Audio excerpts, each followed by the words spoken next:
Welcome back to week 9 of the DSR channel. This is day 1, and we're doing skirmisher builds for the series on skirmisher tactics.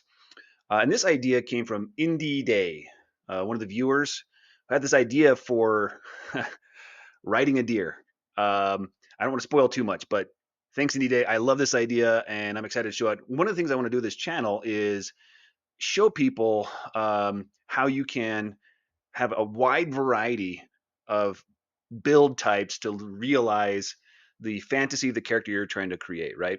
And more importantly, I really want to focus on helping roleplay forward type people, or those people who aren't roleplay forward and want to be more roleplay forward. That's for this is for you too, right? It really brings the fun. Okay, so there's a lot of ways you can make your characters, and so we're going to do a warlock skirmisher with this one. And we're starting off the week 9 strong, 434 subscribers. Thank you all, amazing, appreciate it. And here's the build up to level 4. I'm going to walk through it in a minute, but I want to get to some of the role play aspects first. But I did want to, and these things kind of work together, right? Sometimes the mechanics or build choices you make informs the role play you're gonna make with this character, and sometimes it's the other way around. So we do want to for this build to all come together. We're going to be a warlock, Pact of the Chain. That's going to give us Find Familiar, which we can cast as an action. We're going to use that to summon a deer, which is a valid choice. Now, Giant Fly is also a valid choice. Maybe you'd have to ask your DM, because Giant Fly, while it is a CR0 beast, was printed in the Dungeon Master's Guide. So really, it's a Dungeon Master option, and it was really only put there because of a magic item. So you'd have to ask your Dungeon Master if he's going to allow that. But Deer is in the Monster Manual, and Deer is a completely valid choice for the Find Familiar spell. So we're going to use Find Familiar, and we're going to be a gnome, and we're going to ride it, okay? We're going to ride this deer, who is our familiar, because the deer is medium-sized, and we will be small-sized. And to really put this all together, I wanted to lean into the nature theme of this character, so we're going to choose Archfey, patron for our warlock, and forest gnome, right? We're going to be a very foresty creature, very kind of fey, but also almost druidic in nature. So that's why you see a lot of these choices there. And let's get into some of the role play of this, okay? First up, the deer has a movement speed of 50, which is awesome. It also has this ability called Agile, which means when it moves, it doesn't provoke opportunity attacks. So it doesn't need to disengage. So it can use its action to dash to double its movement to 100. And that just says to me, like, lightning strike, right? Which in German is Blitzenschlag. I don't speak German. Blitzenschlag. Blitzenschlag. Which we can shorten to Blitzen is the nickname. Maybe I should have waited for till December to do this video.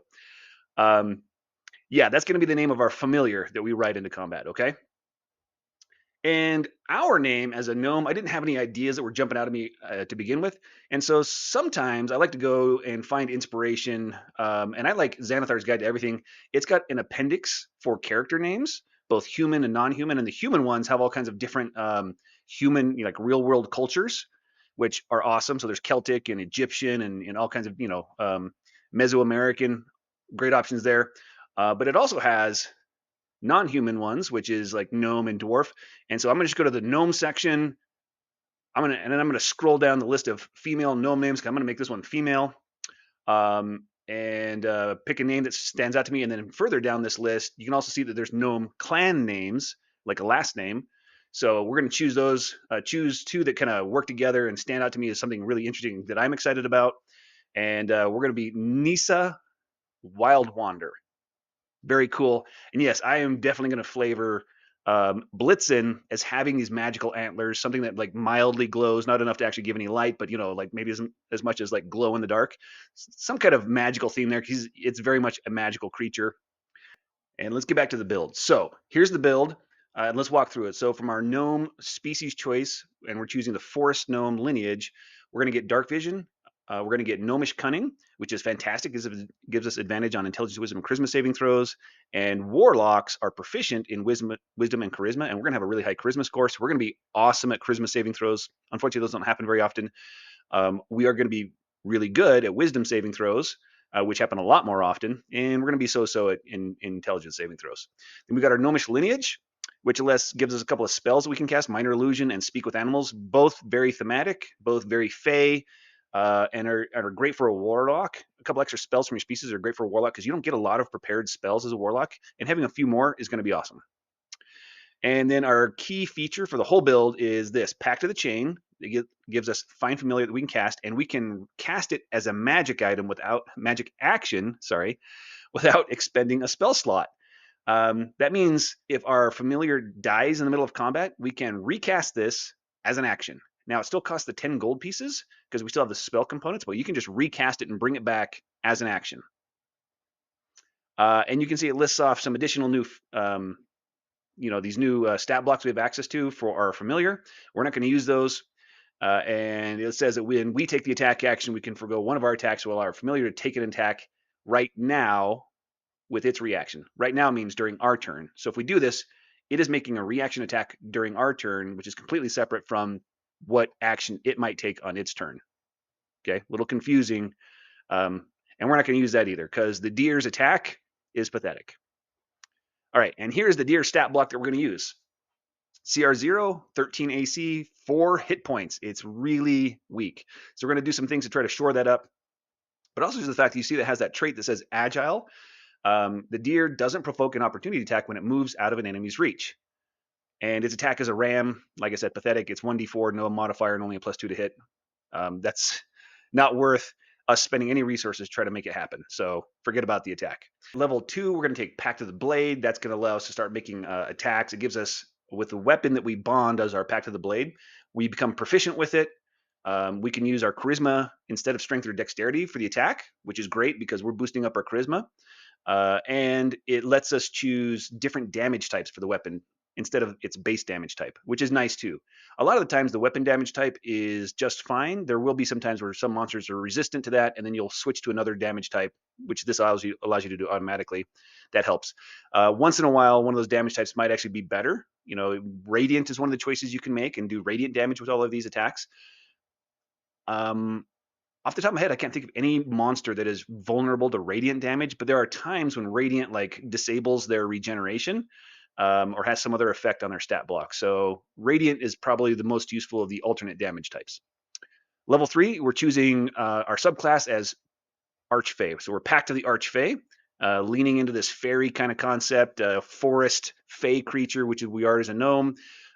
This isn't the most mechanically beneficial that we could choose for this build, but the other ones aren't that much better. Okay. And so I'd rather go flavor than slightly better survivability, slightly better damage, and even then it's better damage at higher levels. So I think this makes way more sense to choose Archfey so that we have this thematically cohesive character.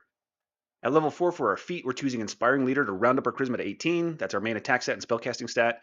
And that also allows us, when we finish a short or long rest, we can give up to ourselves, or a total of 6 creatures, ourselves and allies, we can count ourselves, total of 6 creatures that are presumably allies, temporary hit points, including our deer, right?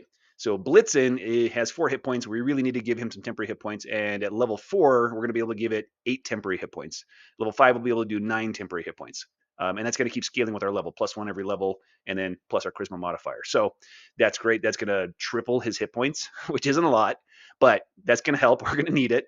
I put in some spell choices, some other spell choices that aren't critical to this build. So go ahead and feel swapping those out. I feel like I even put, I put Booming Blade in white. But we're only going to use that until level 4. At level 5, you're going to swap that out. So that one's also not critical. And I should reemphasize anything in white. Yeah, you probably need for the build. If you mess with it, the build's going to work differently. The stuff in yellow, though, feel free to swap it out for whatever makes more sense to you. Okay. And one thing I'll point out, a couple things I want to point out though, is Arcana. I put that in yellow, but Arcana is required for crafting any magic items. So if your DM is going to let you play with downtime and craft magic item crafting, you want Arcana because that's required for crafting anything. Okay, plus a tool proficiency. So you might want to look into getting some tool proficiencies. Also, borrowed knowledge, right? Borrowed knowledge is not required for the build, but it is really helpful, especially for a character who has so few skill proficiencies like this one does. It lets you cast a spell and you just gain a proficiency for an hour. No concentration required. So if you need to be the scout, you can cast borrowed knowledge and now you've got stealth. Okay, great. We're going to do this to level 5 for this one because the build really comes together at level 5. I'm still going to do the DPR calculation at 4 and 5 though, so you can see the comparison. And at level 5, we're going to choose 2 more Eldritch Invocations. So we're going to choose Thirsting Blade. That's going to give us 2 attacks with our attack action instead of 1. We're going to choose Eldritch Smite, which is Smite but for Warlocks. And it works like the old 2014 Paladin Smite did, which means it doesn't take a bonus action. It doesn't take any extra actions. And you can do it um, every round, right? Once per turn when you hit. So you could actually do it twice in a round if you're able to get off an attack as your reaction, because then you could smite on that too, because that's a different turn. So you can do it twice per round if you can finagle that, but usually it's once per round. So it does great damage. It's force damage, and if you want to, you can knock them prone. Okay, that's a great option because we're going to run in, attack, and get out. So if we don't want them to have any chance of following us or have any chance of catching up to us, run in, hit them, knock them prone, get out of there. Okay. It's also nice to knock them prone on the first attack because then you'll have advantage on the second attack. So that'll boost your damage, can boost your damage as well. I didn't factor that in because it's hard to determine if you're going to hit with Eldritch Smite. We don't have enough spell slots at this level to do it all the time anyway. But it is going to, I did factor it into the DPR, the Eldritch Smite damage itself into the DPR. And also, whenever you gain a level in Warlock, you can also swap out a Eldritch Invocation that you've taken previously. So we're also going to take this opportunity now to swap out lessons of the first ones that we took at 3rd level for Investment of the Chainmaster, which is great. It's a nice buff for our familiar, Blitzen. And right up first, you can tell where we're going with this. He gains a fly speed now, 40 feet. So now he can fly 40 feet or run 50 feet. And then he can use his dash action to double those. So now we're flying, riding a flying deer. The other features we don't care about that much. We're not going to use his attack. We don't care about the damage he does because we're not going to use his attack. He's not going to force any save DC, so that doesn't matter. The resistance, that's nice. If he gets hit with something that's going to take him out, and we're flying, especially, and we don't want to fall to the ground, then maybe we can use our reaction to give him resistance to the damage, and that keeps him alive. So that one's going to be nice too. And then you can see I put the cumulative list of all of our invocations that we're going to use, all of our cantrips and all of our spells, because I couldn't fit this all on one screen. So, really key for the build are really just hex as far as our spells go. Although I do like borrowed knowledge a lot, that gives us a lot of flexibility because we only have 4 skill proficiencies on this character right now, and that's going to give us the ability to just choose one other for an hour at any time. It's going to take a spell slot, but for an hour we can have another skill proficiency, and it can be anything we want. So that gives us a lot of versatility and flexibility. Don't forget to trick out your mount, the deer, Blitzen in this case, right? Just like in that picture of this, the guy on the right with his deers wearing a bit of armor, you can trick out your deer, okay? And you can do this with any mount. So right out of the player's handbook, barding, listed under the mount section. Barding is armor designed for a mount. Any type of armor on the armor table in this chapter can be purchased as barding. The cost is 4 times the normal cost and weighs twice as much. So right at level 1, we don't have a lot of money to play with, but padded armor for our mount will cost 20 gold pieces and give him a +1 to AC. Weighs only 16 pounds. So that's going to work great. And I would probably do that because it only has 13 AC, so that'll raise it to a 14 AC. And he only has the 4 hit points, so he can't take any hits. So you really want to make sure he doesn't take any hits. Later, after a few levels, you've got some extra money laying around. Maybe you've made a couple hundred. Studded leather will cost you 180 as barding. Give him a +2 to his AC, which, again, that's going to help him a lot, raise it to 15.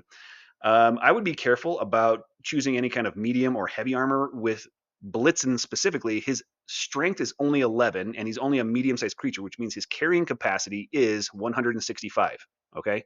And you have to remember, he also has to carry you and your gear. So he doesn't have a lot of excess carrying capacity. If you choose like scale mail, which is what I had in my mind at first, scale mail is going to weigh 90 pounds, more than half of his carrying capacity, and that only leaves 75 pounds for you and your equipment. And you may only weigh, since you're a small size gnome, maybe you only weigh 30, 40 pounds, but your equipment probably weighs a lot. Everybody's always carrying lots and lots of stuff. So keep in mind his carrying capacity and that you don't exceed it. But if you can get like a bag of holding or I don't know, something to boost his strength, a belt of giant strength, because yes, Blitzen can attune to magic items. There is no restriction on intelligence or any creature type, so he can attune to 3 magic items just like you can. So if you find it just has to fit his anatomy. So gauntlets of ogre strength probably not going to fly, okay? Because he doesn't have hands. But a belt that works just fine. And magic items, it's canon right in the rule books that magic items resize to fit you. So you can put a belt around his waist. He can wear a belt of giant strength, and then you don't have to worry about his carrying capacity. Maybe then you could actually have him attack, because then his attack's going to be pretty beefy. Anyway, that's beside the point. One last item you want to make sure you trick him out with, and this is only an uncommon magic item, and so work with your DM, how your DM handles it. But if he's going to let you craft magic items, this one's only uncommon. This is one of the reasons we got Arcana. So this is easy to craft. It'll be cheap. It'll only cost you 200 gold pieces to craft it. And like a 5 days of downtime or 10 days of downtime. So not a lot. If your DM's not going to use downtime in magic item crafting, let him know that you really want this for your deer, and try to work with him. Like, how can I get it? Can we make sure that it's available in one of our adventures or something like that? Some way to get it. What's great about this is two things. One, you can't be dismounted against your will if you're conscious, which is kind of interesting phrasing. Does that mean you can't be knocked off? Because that's being dismounted, being knocked off. So does that mean if something's going to do force movement on you, which would automatically knock you off, I think this means it can't knock you off. So the forced movement is canceled. Or maybe the DM rules that the deer is pushed with it. I don't know. Also, if your deer blitzen falls prone or something like that, you would normally fall off. You'd have to make a deck save, and you fall off automatically, and you have to make a deck save, or you land prone.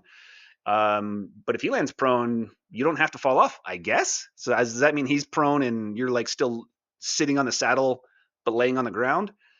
Anyway, I wish they had clarified that a little bit more. But nice that you can't be knocked off in at least some situations. It's got to mean something, right? But the main reason we're getting this is all attack rolls against him now have a disadvantage just all the time. So great. We no longer have to worry about him using the dodge action. He can just dash all the time. He doesn't have to disengage or dodge. He just dash, dash, dash. Maybe we should have called him Dasher. That'll be the Christmas build. Okay, so he has disadvantage all the time. Yet anything we can do to boost his AC and his hit points to keep him alive a little longer is going to be great, especially if he's getting to higher levels of play. Key non-combat features, we're light on skills. We've got animal handling, arcana, persuasion, and nature. Persuasion's great, very useful for social encounters and contributing as a face of the party. You're probably not good enough with everything that you need to be the face of the party, but you'll be able to contribute as in that kind of a role, assuming that somebody else is really good at it. If not, you'll do okay if you're the only one. Animal handling and persuasion are from our background, so we can't swap those. Animal handling is very thematic. Doesn't get called a lot. Even I don't call it a lot. It gets used sometimes. It really depends on the players and how much they want to interact with animals. Arcana and nature, I chose Arcana for both theme and the magic item crafting. Okay. Nature I chose completely for theme. I would talk with your DM, find out, ask them how often they call for those kind of roles.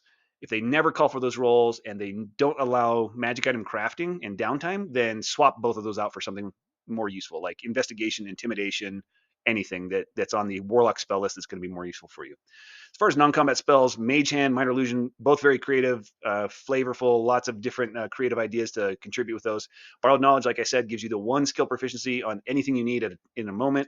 And then Speak with Animals, we're going to have several free castings of that. Very thematic and fun. And one of the things I like about that I'm really grateful for with Baldur's Gate 3 that came out is it gave players ideas and just gave them the idea to speak with animals to see what kind of information the animals will share with them. And after that game came out, people started trying to use Speak with Animals to talk with animals in my games, which was awesome. And I hope people keep doing that, because it is a great opportunity for role play, not to mention useful, right? Like makes sense that animals would have some knowledge about the environment that they're in, and why would you not want to leverage that as a character? All right, key combat features, right? And this is actually a really simple build as far as combat goes, okay? So primarily just longsword, we're going to wield it two-handed.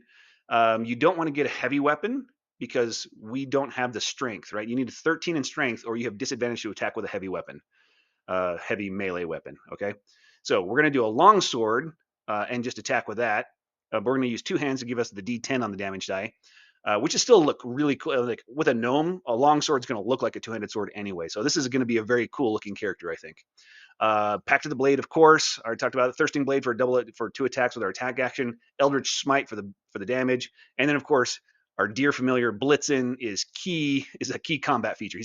He's the way that we are a skirmisher. Without Blitzen, we're not a skirmisher, right? Then we're stuck kind of like, you know, trying to figure out how to fight, maybe stuck on the front lines, things like that, or take some opportunity attacks. So Blitzen is our key skirmisher feature. Our basic combat loop is going to be really simple. So first up, we're going to use our bonus action first, cast Hex.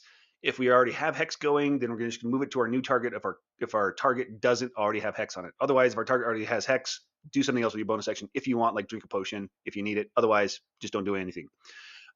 Then our action will be attack twice if we're level 5. Otherwise, just attack once if we're level 4 or lower. With the longsword two-handed, like I said, for a 1d10 on damage. And for level 5 and have Eldritch Smite, trigger Eldritch Smite on the very first attack that hits. Make sure you get that damage. Then the deer's action, and the deer, when you have a controlled mount, which our deer Blitzen is, it's a special scenario where they share our initiative, not only our initiative number, they actually share their turn with us, okay? Which means they can move, then we attack, then they take their action, then we do our bonus action if we wanted to or something like that, then they move again, okay? We can intermingle their turn with ours. That only happens with a controlled mount and I think the Ranger Beastmaster pet. No other pets can do that. Only the Ranger Beastmaster pet can do that. So, all right, controlled mount, but that's how we're doing this, okay? So, and that's how this is going to work. The deer's going to run in, Blitzen, run us in, then we're going to Hex if we need to, attack once or twice, trigger Eldritch Smite, deer runs out. Done. And if we need extra movement to get further, around a corner or something like that, so that we're untargetable, just have him dash. If you can't get out, if you're stuck in a cavern that doesn't have any exits or something like that, and you just can't get out of line of sight, then just have him dodge.